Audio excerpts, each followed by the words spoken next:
Mike asked a question about this the other day. He came down the stairs and he said, I got to say something. Why are people so mean? Why are people so mean? They made a song about it. It's 2020 and people are getting meaner, right? My knee-jerk reaction was empathetic ignorance.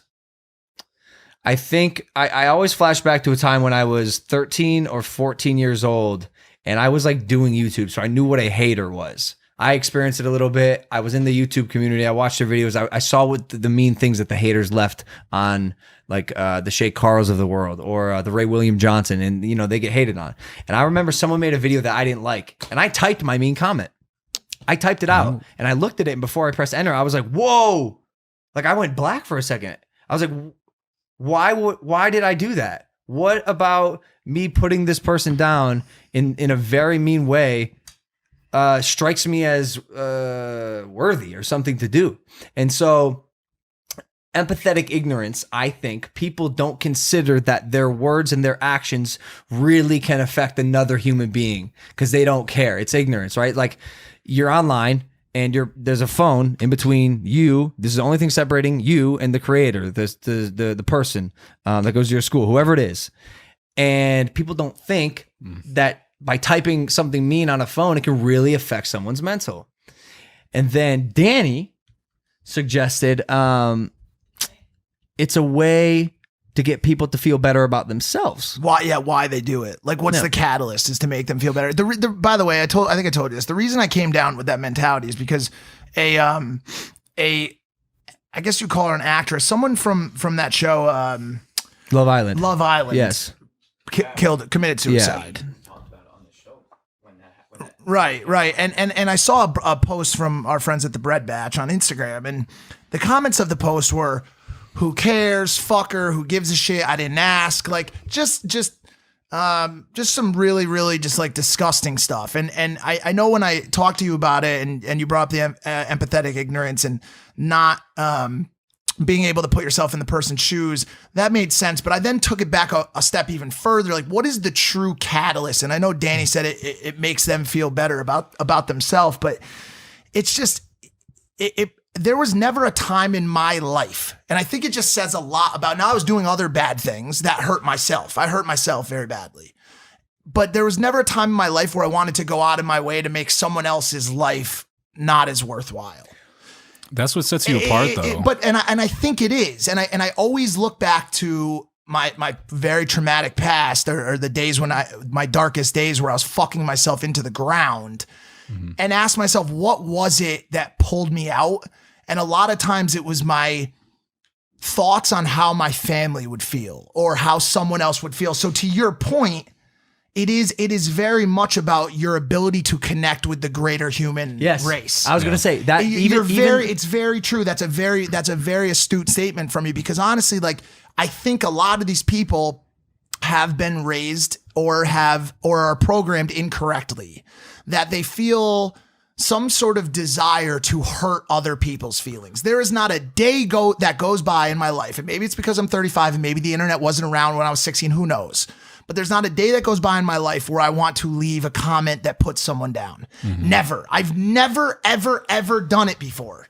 I'll make jabs at friends, of course, stuff like that. But if someone dies, we've talked about this with the guy with the Kobe thing, or if someone's having a tough time with mental illness or whatever, seeing that stuff, it really, really, really pains me. And I just, wrapping up the last page of my book that I just wrote, the last thing I wrote was, the one thing I would urge people to do is be fucking good to each other. Yeah. Find a way to brighten other people's lives in some fucking way. I don't care what it is. Hug a stranger, talk to someone who's lonely, help someone.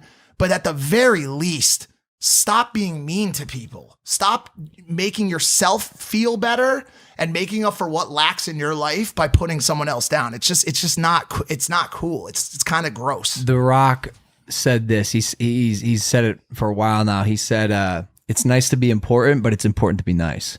Yeah. And you know, it's The Rock. It's one of the biggest celebrities in the world, and he's even moving with that attitude. Our conversation evolved into, and what I was going to say was, even during your darkest days, like, innately you're a smart human. You're not just smart because like you worked hard. Like I believe intelligence is like a genetic trait. Yep. And you were even again at your darkest days operating at a higher conscious level than most people, where you realize like I don't have to put other people down to make me feel better about myself. And then our conversation evolved into I asked, are mean people stupid? Was that what it was? I was gonna say like the idea of talking shit, right? So being a hater, saying something mean, and then talking shit. You will never find a successful person, an elevated person, a conscious person talking shit. No, they don't do it. And it's the opposite. Yeah, facts. They're building people up. They don't waste time speaking negatively about other people, and we're surrounded by these people, and even like we still fall in, unfortunately, the trap of like doing it sometimes. I did it. I personally will speak for myself and say I did it with the girl with the BJ scandal, and I think there's a lot of people watching this. By the way, I caught a little bit of heat for that, not much, but there's people that are watching this that don't know that girl had texted me after the fact and said, hey, listen, all this is fair play. It's doing exactly what I want it to do. You keep talking shit. Please keep doing it. Like she's asking me. I have the text messages to prove it.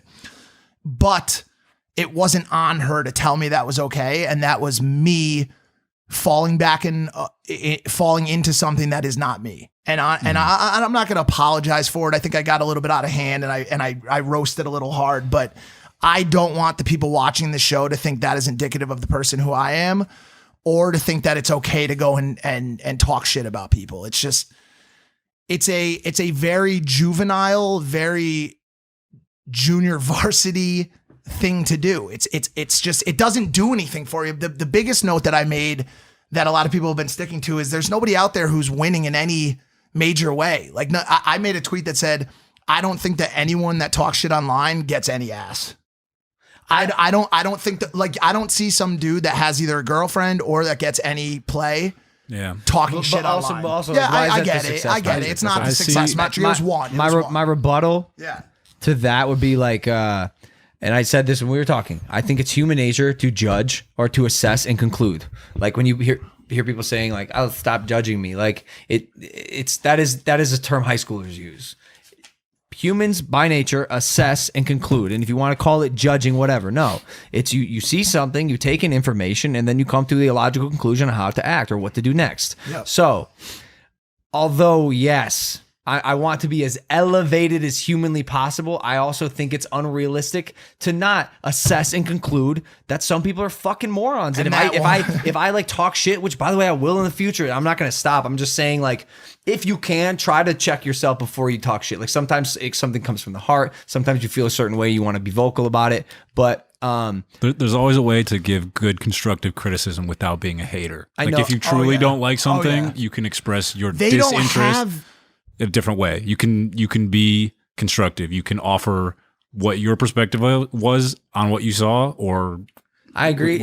You viewed, it could be anything. You're right. You can apply some sort of positivity to the negative view that you had of the content you consume. Facts. But sometimes, bro, I want to call the bitch a bitch. Yeah. And like you said it, you're like, yo, I don't know if I'll ever reach a level where like I'm. And by the way, I agree. Like ideally, yes, dude, I am the perfect human who's never saying anything mean about anyone. But yo, if a bitch is a bitch, I'm gonna call him a bitch. That's the thing that's important here. People, that's the thing that's important here, and I'll tell you why. The shit that we talked, or that I'll continue to speak for myself, the shit that I talked on that episode, I talked in the face of a toxic situation where I was wronged. I was wronged. And by the way, someone that I care about was wronged even worse. The only time you will ever see me caught up in shit talking is when there's a catalyst that affects me. Even then, I wish I didn't do it. I wish I didn't feed into it. I wish I elevated above it like a Jeff Bezos. No, Mac Bilski? No, the fucking David, the German videographer. I'm gonna be honest. I'm just saying the British dude with the talking of the nice stuff. What's that now? Russell Brand. Thank you, Russell Brand. Elevated. Probably would, if you slapped his mom in the face, he'd probably be, all right, that wasn't very nice, and I see you're feeling very angry, but we can help you with that. Like, I aspire to be that. I'll never be that either. I wish, I honestly do wish, I want to move on, but I wish we would have asked Russell Brand, who's like, I consider the most woke man I know, what he would do if someone slapped his mom in the face. We know what Dan Pena would do. We know what Dan Pena would do. Bite his nose off. Bite his fucking nose off. Facts.